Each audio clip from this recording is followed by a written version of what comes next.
This is my presentation on the things that I learned about British history from research. So this is from the BBC website with the timeline. But Rome was in control of Britain for a long time. They were under the Roman Empire rule. So in 55 BC, Julius Caesar invaded southeast England.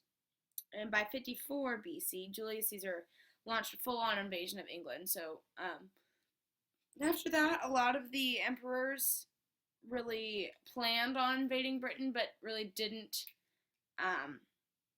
do a lot. By 27 BC, Augustus Caesar planned on invading Britain, and he didn't. By 910 AD, Britain was kind of divided into different tribes, and so Cunobelimus becomes king of the Kineveloni tribe, which is right there. But by 40 AD, Caligula plans another British invasion. But by 43 AD, Claudius orders a British invasion, so they do come in by 43 AD. And the capital, Canolodunum, falls to Rome.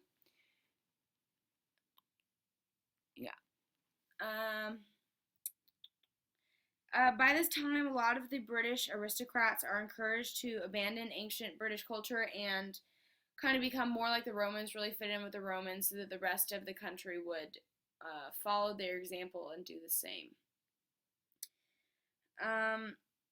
During this time, there was a queen of one of the tribes. Her name was Queen Boudica, and while her husband was still alive, he was king. They functioned and cooperated with the Roman government. They were kind of friends, them and their tribe didn't act up, and so the Romans didn't mess with them. But after her husband, the king, died, Queen Boudica took over of the control of her tribe, and the Romans didn't really like her and just kind of started messing with their tribe and invading their tribe and things like that. And so she fought back, and the Romans won, obviously, because their army was a lot bigger. But she refused to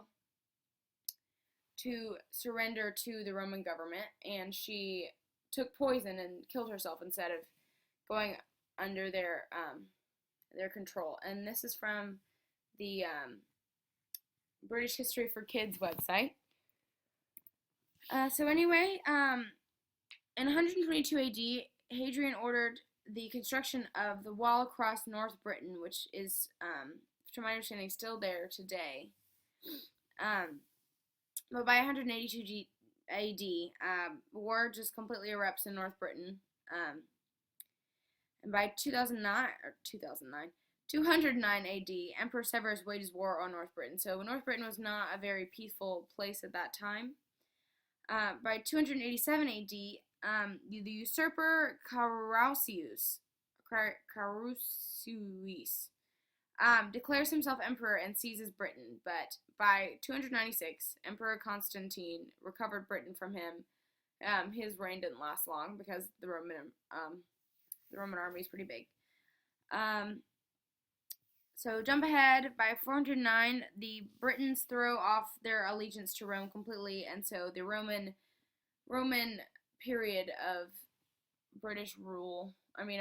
Roman rule over Britain kind of ends there.